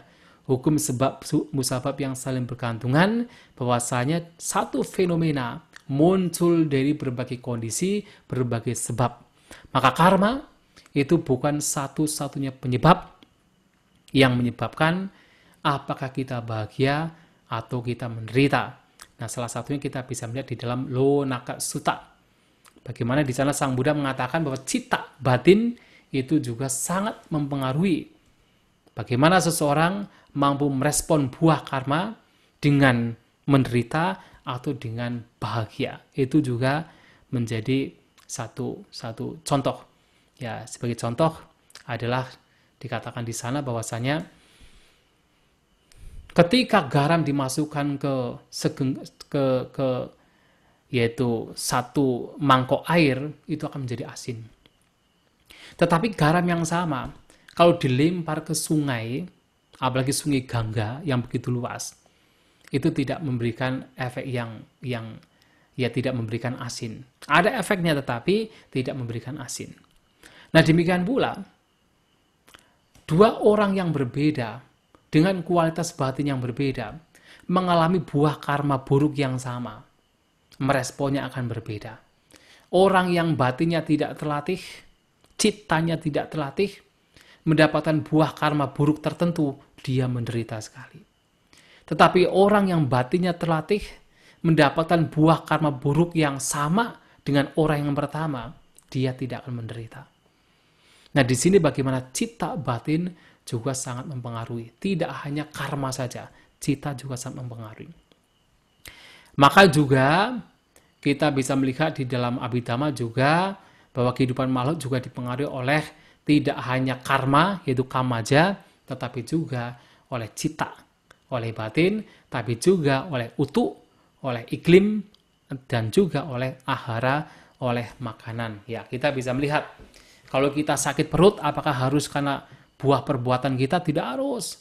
Kita sakit perut karena apa? Makanan. Ya kan kita makan banyak sambal, ya perutnya sakit. Tidak harus karena perbuatan karma lampau. Atau disebabkan karena utu iklim. Karena terlalu dingin, menjadi perutnya menjadi kejang, menjadi sakit. Atau karena pikiran, karena kita stres, kita frustasi. Kalau orang frustasi, orang stres biasanya akan menyebabkan sakit mah. Nah, perutnya sakit. Tapi juga bisa disebabkan karena karma. Karena hasil perbuatan lampau menyebabkan perutnya sakit. Maka, bahkan dalam satu fenomena itu tidak harus disebabkan oleh karma, tetapi bisa disebabkan oleh faktor-faktor lainnya. Nah, sehingga di sini karma bukan satu-satunya penentu. Nah, dalam Girimananda Sutta juga ketika berbicara tentang penyakit, banyak sekali penyebab penyakit. Yang salah satunya adalah memang karma sebagai salah satunya, tapi juga ada penyebab-penyebab yaitu penyakit lainnya, tidak hanya karma. Termasuk tadi saya mengatakan ada juga perubahan dari iklim, utuk, parinama. Itu juga salah satu penyebabnya. Dan juga kalau kita melihat dalam kitab komentar, kan kita melihat ada 5 hukum niyama, kan 5 hukum alam. Jadi ada kama niyama, ada dhamma niyama, ada citta niyama, kemudian ada utu niyama, dan sebagainya. Ini juga mempengaruhi. Maka di sini yang menjadi penting adalah bagaimana kita harus melihat bahwasanya karma bukan satu-satunya penentu. Baik dan buruknya, bahagia dan menderitanya makhluk atau seseorang. Banyak sekali yaitu faktor-faktor lainnya, tidak hanya karma. Nah, sekarang ini yang juga menjadi penting adalah bahwasanya sebenarnya apa sih tujuan kita memahami hukum karma? Tujuannya apa? Nah, di sini ada 2 tujuan. Yang pertama adalah tujuan duniawi. Yang kedua adalah tujuan spiritual. Nah, tujuan duniawi adalah supaya seseorang setelah mengetahui bahwa baik dan buruknya seseorang juga dipengaruhi oleh perbuatan, maka kalau seseorang ingin terlahir di alam-alam yang baik, alam-alam surga, maka dia harus melakukan banyak kebajikan. Lakukan banyak kebajikan supaya terlahir di alam-alam yang bahagia. Itu tujuan duniawi. Tetapi sebenarnya ada tujuan yang lebih mulia lagi. Memahami hukum karma dan buahnya itu supaya apa? Supaya seseorang itu tahu, ternyata selama kita masih disengkram oleh yaitu karma dan juga buahnya, maka kita harus banyak menderita. Selama kita dicengkeram oleh perbuatan dan juga buahnya, maka kita harus terus terlahir di alam lingkaran sangsara. Nah, sehingga tujuan memahami hukum karma dan juga buahnya adalah supaya seseorang itu bisa terbebas dari karma itu sendiri. Supaya seseorang terbebas dari tumimba lahir. Nah, sehingga pernah suatu kali Sang Buddha mengatakan begini, tanha pahana kamang pahayati, kamang pahana dukang pahayati. Nah, dengan dihancurkannya tanha, nafsu keinginan, maka karma perbuatan dihancurkan. Dan dengan dihancurkannya karma, maka duka penderitaan itu dihancurkan. Nah, di sini pentingnya adalah untuk terbebas dari duka, penderitaan, maka seseorang itu harus terbebas dari karma. Nah, untuk terbebas dari karma, seseorang terbebas dari tanha, nafsu keinginan. Mengapa?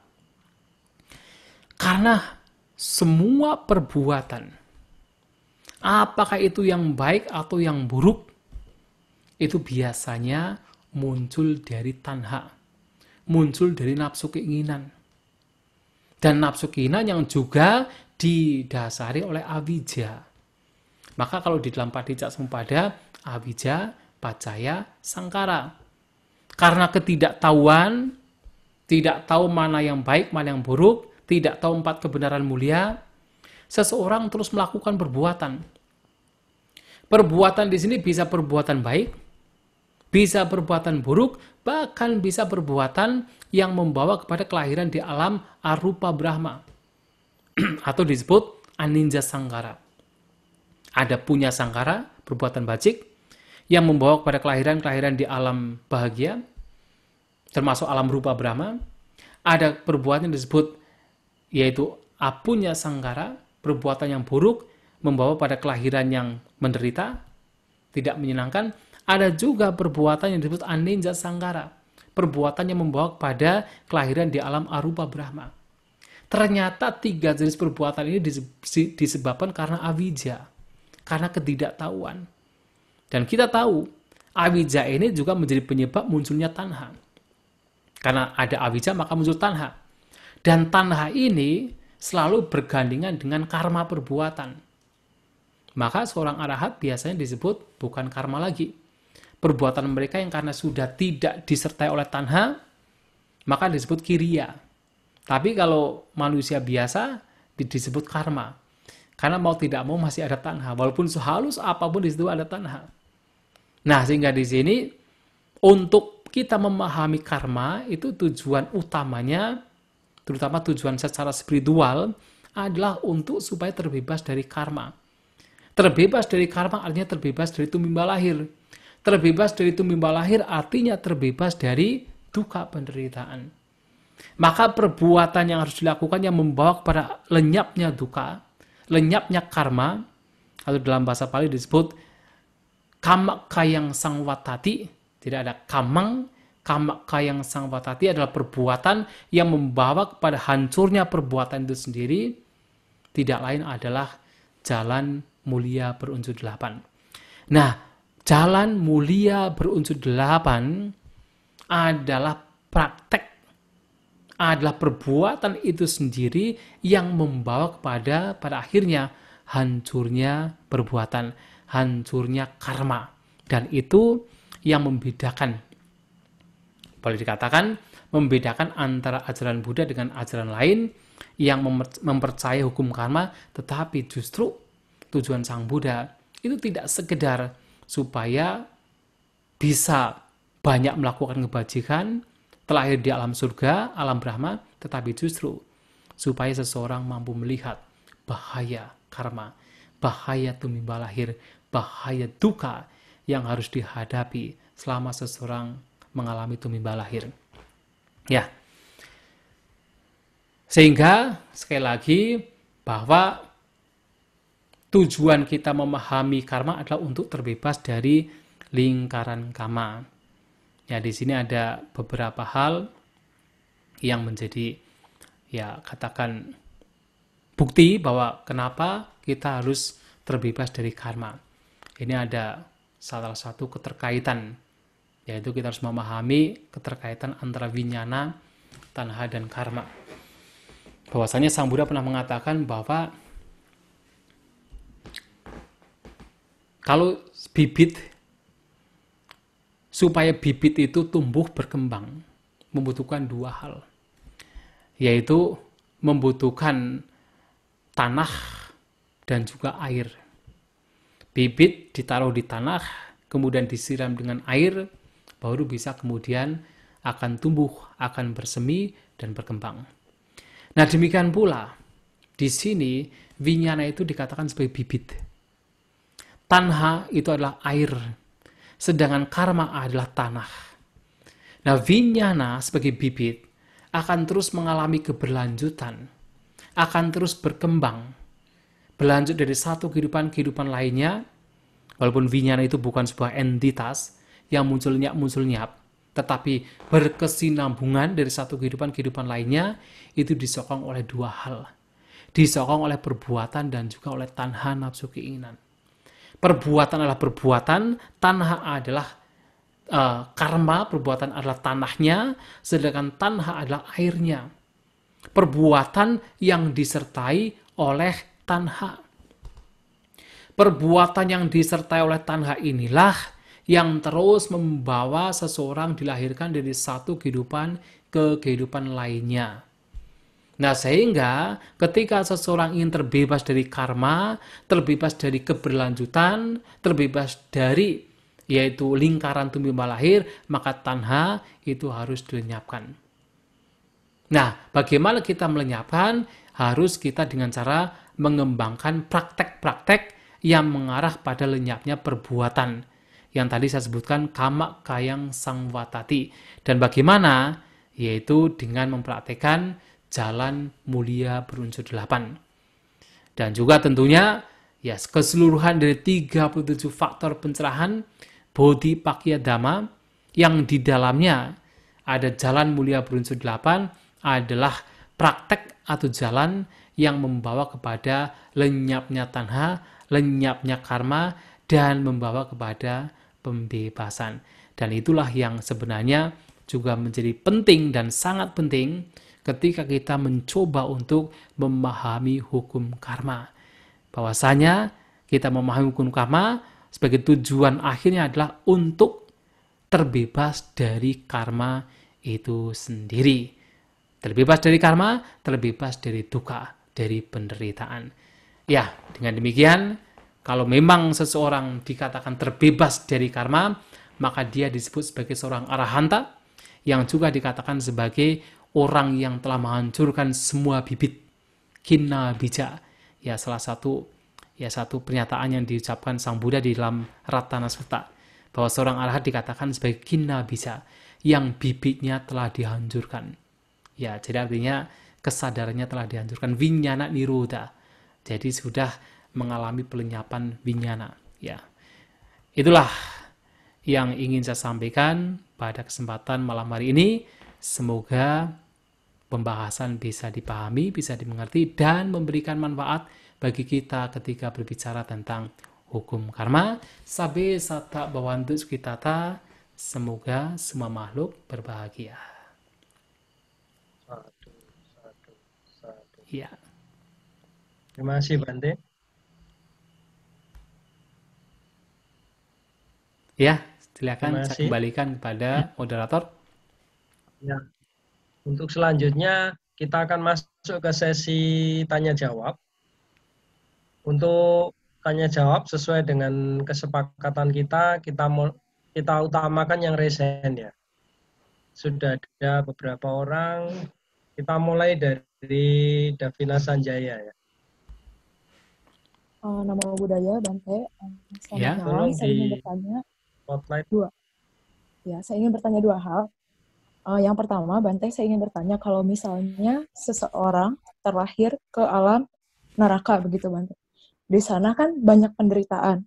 Tentu ada pikiran penuh kebencian. Apakah pikiran kebencian ini dapat memperpanjang usia kelahirannya di neraka? Itu yang pertama, Bante. Nah, yang kedua, saya ingin bertanya untuk upah pilaka dengan upagataka itu perbedaannya apa ya Bante? Tadi kan ada perbuatan yang mencegah munculnya kama, dan yang satu lagi menghancurkan buah kama yang akan muncul. Nah, itu perbedaannya apa? Terima kasih Bante. Ya, ya, jadi benar sekali Davina Sensaya bahwasanya ketika seseorang terakhir di alam neraka dengan kebencian yang begitu kuat bagi mereka, itu memang sangat menyulitkan. Sangat menyulitkan bagi mereka untuk bisa terlahir di alam yang lebih baik. Makanya begitu orang terlahir di alam yang rendah itu sulit sekali untuk bisa terlahir di alam yang lebih baik. Maka Samudra pernah memberikan sebuah perumpamaan bahwa seperti misalnya seseorang, misalnya ada satu kura-kura yang setiap di samudra yang begitu luas dan muncul ke permukaan hanya 100 tahun sekali. Nah, kemudian ada juga seseorang yang setiap 100 tahun sekali melemparkan satu lubang, yang itu persis sama lubangnya itu dengan kepala kura-kura tersebut. Nah, kalau lagi pas kura-kura muncul ke permukaan dan pas masuk ke lubang tersebut, itu dikatakan yang terlahir di alam rendah kemudian terlahir di alam manusia. Tetapi masalahnya bisa tidak? Bisa, tetapi seperti sangat mustahil. Gampangnya misalnya, lubangnya dilemparkan di Jawa, tetapi kura-kuranya muncul di Kalimantan. Padahal harus nunggu 100 tahun.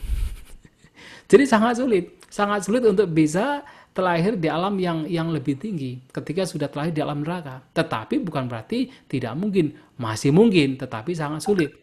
Dan juga hanya dalam kasus-kasus yang tertentu saja, ketika terlahir di alam neraka kemudian hanya sebentar kelahiran di sana. Seperti misalnya kejadian dari Ratu Malika. Karena selama hidupnya Ratu Malika ini sudah banyak berbuat kebajikan, punya keyakinan yang kuat kepada Sang Buddha. Nah, ketika dia meninggal, dia ingat perbuatan jahatnya yang satu. Dia terlahir di alam neraka. Tetapi di alam neraka hanya 1 minggu. Ya, hanya 1 minggu. Ya, itu hanya kasus-kasus tertentu saja. Karena kondisi batin di Ratu Malika ini sudah kuat sekali dengan keyakinan terhadap Sang Buddha. Sehingga walaupun telah di alam neraka itu hanya sebentar saja. Tetapi umumnya, kalau sudah terlahir di alam neraka itu, wah, itu sangat sulit untuk terlahir di alam yang lebih baik. Maka untuk ya sebelum kita masuk ke sana ya kita jangan sampai kalau bisa. karena kalau sampai masuk ke sana, waduh, itu sulit sekali. Dengan pikiran yang penuh dengan kebencian, pikiran yang sangat-sangat buruk, memperpanjang bagi mereka untuk terlahir tetap berada di sana. Sangat sulit sekali.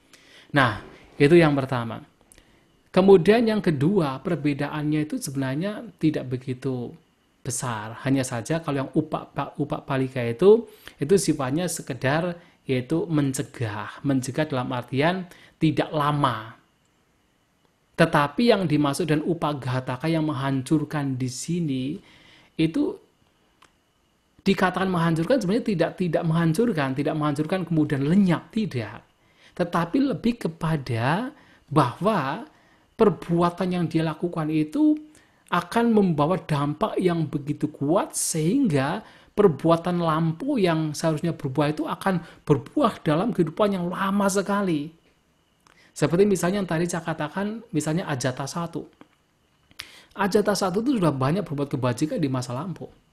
Dia punya kematangan pikiran juga yang seharusnya berbuah seharusnya dia mencapai kesucian Sutapana ketika mendengar yaitu khotbah Sang Buddha dalam Sammanya Palasuta. Tetapi karena dia membunuh ayahandanya, sehingga karena kejahatan itulah maka dikatakan bahwa perbuatan yang baik yang dia lakukan itu hancur dalam artian dia harus terlahir di alam neraka dan lama sekali di sana. Lama sekali, karena kalau kita bicara alam neraka, kan sampai ratusan ribu kalpa, berkalpa-kalpa, bahkan satu kalpa saja, itu diumpamakan seperti apa? Kalau ada batu yang solid, yang panjangnya itu 1 yojana, tingginya 1 yojana, persegi 4, kayak kubus, solid. 1 yojana itu 16 km kalau dihitung. Nah, kemudian ada seseorang yang setiap 100 tahun sekali membawa kain sutra. Kemudian dicambuk di situ. Kalaupun dengan cara itu, batu yang begitu solid, begitu besar itu lenyap, jangka waktu 1 kalpa itu belum habis. Nah, padahal terlahir di alam neraka seperti Ajatas satu ini, itu ratusan ribu kalpa, bayangkan. Kan lama sekali kan. Jadi perbuatan baik yang seharusnya muncul, itu seperti hancur dengan kejahatannya ini. Tetapi nanti memang setelah dalam jangka waktu yang sudah begitu lama, kemudian dia terlahir sebagai manusia, memang dikatakan bahwa dia bisa mencapai Paceka Buddha karena kebajikan yang dia lakukan. Tetapi itu akan sangat lama, maka disebut Upagataka. Upagataka Kama. Ya demikiannya. Ya. Demikian Bu Devina. Kira-kira paham ya? Oke, kita lanjutkan ke Bapak Julia Dharma. Silakan, Pak. Bapak atau Ibu? Silakan di spotlight, mic-nya tolong. Operator, unmute.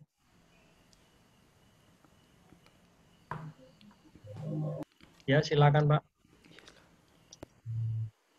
Oh, udah Bante?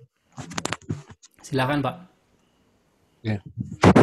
Bante, saya ada 2 pertanyaan ya. Yang pertama saya ingin menanyakan, bagaimana jika orang yang mabuk dan orang sakit jiwa melakukan perbuatan? Kan mereka itu sebetulnya tidak sadar apa yang mereka lakukan. Apakah itu juga akan merasakan karma ketika mereka dalam keadaan mabuk maupun juga ketika orang sakit jiwa? Itu yang pertama. Kemudian yang kedua, saya ingin menanyakan tentang kemalasan. Kemalasan itu sebetulnya apakah akan menghasilkan karma buruk atau malah menghambat yang tadi Bante bilang itu termasuk apa? Upapilaka itu. Mohon penjelasan Bante. Terima kasih. Ya. Ya, orang yang punya penyakit jiwa, kalau yang dia lakukan itu atas dasar cetana, harus diingat orang yang punya penyakit jiwa juga memiliki cetana, itu tetap perbuatan. Walaupun mungkin perbuatan yang dilakukan itu bisa dikatakan banyak yang katata atau perbuatan yang tidak sungguh-sungguh, tetapi tetap itu adalah perbuatan. Nah, sehingga di sini ya memang kalau perbuatan itu tidak dilakukan dengan apa intention yang begitu kuat, karena dia mungkin sakit jiwa, dia kesadarannya juga tidak begitu kuat, itu memang memberikan dampak yang tidak begitu kuat. Tetapi tetap itu adalah perbuatan. Nah, sehingga bahkan dalam kehidupan kami para biku, bahkan kalau kami melakukan pelanggaran, apapun pelanggarannya, tapi dilakukan pada saat kita sedang gila. Jadi pada zaman Sang Buddha juga banyak biku yang gila loh. Ya maksudnya ada beberapa biku yang gila. Dan ketika melakukan pelanggaran pada saat seorang biku itu sedang gila, itu dianggap bukan sebagai pelanggaran. Bukan sebagai pelanggaran. Itu dimaklumi. Nah, kenapa ya? Karena memang kesadarannya tidak begitu kuat. Tetapi tetap selama itu ada cetana, itu adalah perbuatan. Walaupun tidak memberikan kekuatan yang besar. Tapi ingat bahwasanya baik dan buruknya kita itu tidak hanya perbuatan. Kualitas batin kita, kualitas cita kita juga mempengaruhi bahagia dan menderitanya kita. Orang gila mungkin secara kesadaran perbuatan yang didasari cetana tidak begitu kuat. Tetapi karena kualitas batinnya itu lemah, itu juga mempengaruhi baik dan buruknya dia, bahagia dan menderitanya dia. Nah, sehingga kalau kita boleh memilih mana yang lebih baik, menjadi gila atau tidak gila, ya tentu yang tidak gila. Walaupun seandainya perbuatan yang kita lakukan itu secara intention, secara niat itu kuat, tetapi kualitas batin kita itu lebih baik ketimbang dengan orang gila. Kualitas cita kita, karena tidak hanya kama, cita juga penting yang mempengaruhi kita itu. Bagaimana baik dan buruknya kita. Ya, sehingga di sini sekali lagi selama ada cetana itu adalah perbuatan. Walaupun cetana yang dilakukan tidak sekuat ketika orang itu betul-betul sadar, tidak sedang sakit jiwa. Ya, demikiannya. Kemudian yang kedua mengenai kemalasan. Tentu kemalasan di sini bisa menjadi penghambat dan juga bisa menjadi pendukung. Bisa menjadi upatambaka, bisa menjadi upapilaka. Nah, artinya apa? Kalau kita malas, itu bisa menjadi pendukung atau penyokong hal-hal yang buruk untuk muncul. Ya kan? Yang seharusnya baik, yang baik-baik muncul, tetapi karena kita malas, maka yang buruk-buruk yang tadinya belum muncul, itu muncul. Bisa menjadi penyokong bagi yang buruk. Tetapi di saat yang sama juga bisa mencegah. Mencegah yang seharusnya yang baik-baik muncul, tidak jadi muncul. Karena kemalasan. Maka satu perbuatan pun bisa menjadi penyokong, bisa juga menjadi pencegah. Nah, kemalasan perbuatan yang didasari oleh kemalasan, itu bisa menjadi penyokong untuk memunculkan yang buruk-buruk, bisa menjadi pencegah untuk mencegah yang baik-baik untuk muncul. Nah, bisa demikian ya Pak ya. Mudah-mudahan bisa dipahami. Demikian Pak. Ya. Iya. Oke, kita lanjutkan ke pertanyaan selanjutnya. Ibu Rosi Ferry Salim. Silakan. Terima kasih Bante atas penjelasannya. Terima kasih Roma atas penjelasannya. Saya mau bertanya. Pertanyaan pertamanya yaitu itu niatnya tidak baik misalnya. Lalu kita segera hentikan. Apakah itu sudah menjadi benih suatu bibit menjadi karma buruk? Kalau apabila kita sudah sadari, lalu kita segera hentikan, apakah itu sudah menjadi bibit? Pertanyaannya pertama itu. Lalu yang kedua, kalau kita lihat seperti sekarang fenomena yang terjadi, seperti ada bencana dan pandemi seperti sekarang gitu, longsor atau dan lainnya, seperti yang terjadi itu, kan karma itu kita bayangkan yaitu si pembuat kejahatan maupun kebaikan akan menghasilkan buah akibatnya. Lalu mengenai kayak longsor yang terjadi gitu banyak kepada banyak orang, bagaimana yaitu Bante? Itu saja. Terima kasih. Iya, terima kasih kepada penanya. Proses pikiran kita itu sangat cepat. Termasuk niat, kehendak atau cetana kita juga bisa berganti-ganti. Pada saat kita memiliki cetana yang buruk atau niat yang buruk, pada saat itu tentu sudah ada perbuatan buruk. Tapi begitu kita mampu menyadari, karena kita memiliki kebijaksanaan, kita mampu menyadari pada waktu itu, kemudian kita berhenti, bahkan kita memunculkan pikiran-pikiran yang positif, nah di situ sudah ada kebaikan. Yang pertama, ketika ada niat, itu adalah kejahatan, niat yang buruk maksudnya adalah kejahatan. Yang kedua, ketika ada niat yang baik untuk menghentikan niat yang buruk, itu sudah kebajikan. Maka ada dua perbuatan di sini.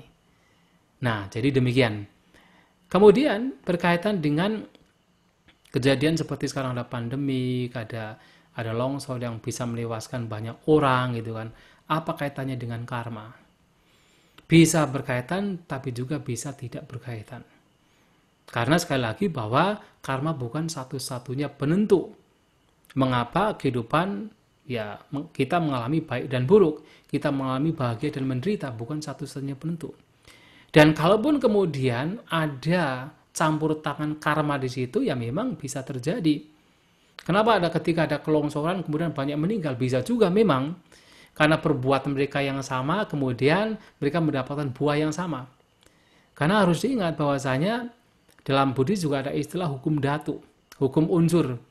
Unsur yang sama itu akan bersama-sama, unsur yang sama. Ya kenapa sekarang misalnya begini? Kenapa seseorang yang sudah banyak berbuat kebajikan, suka berdana, terlahir di tempat atau di keluarga yang kaya raya? Ya karena unsurnya sama. Jadi orang ini yang sudah banyak berbuat kebajikan punya unsur, yaitu kedermawanan, sementara orang yang melahirkan, yang juga terlahir sebagai orang yang kaya, hidup dalam kekayaan juga karena perbuatannya lampau, yang juga suka berbuat kebajikan. Maka unsur yang sama itu bisa bersama-sama. Nah sehingga di sini orang yang melakukan kejahatan yang sama bisa juga kemudian mengalami buah perbuatan yang sama. Yaitu seperti ada kejadian longsor, tiba-tiba orang meninggal bersama-sama dengan yaitu longsor tersebut. Dan ini juga terjadi pada zaman Sang Buddha. Dan diceritakan ada beberapa biku yang ketika berada di gua, tiba-tiba guanya tertutup. Nah, kemudian setelah 1 minggu baru bisa dibuka. Nah, di sana harus puasa 1 minggu. Nah, kemudian ketika datang kepada Sang Buddha mengatakan bahwa dulu biku-biku ini juga pernah berbuat kejahatan yang sama. Nah, karena mereka itu pernah ketika ada iguana yang masuk ke lubang kemudian ditutup. Nah, kemudian baru setelah 1 minggu dibuka. Nah, itu yang menyebabkan para biku ini juga mengalami buah karma yang sama. Nah, itu bisa terjadi. Dan seperti kalau kita perhatikan, orang-orang yang berada di sekitar Sang Buddha sendiri sebenarnya dulunya dalam kehidupan yang lampau itu sudah pernah bersama-sama. Kalau kita perhatikan dalam kisah-kisah Jataka, itu kan siapa? Rahula, Yasudhara, Bante Sariputta, Bante Mamukhalana, Bante Makasapa, semua itu sudah pernah hidup bersama dengan Sang Buddha. Mereka punya cita-cita yang sama, punya niat yang sama, punya kebajikan yang sama. Sehingga sekarang pun juga masih bersama-sama. Karena kebajikan mereka. Nah, sehingga di sini bisa ada kemungkinan demikian. Tetapi tidak harus juga karena karma bukan satu-satunya penentu dalam kehidupan kita. Ya, demikian ya. Terima kasih. Terima kasih Bante. Mungkin kita tambah satu pertanyaan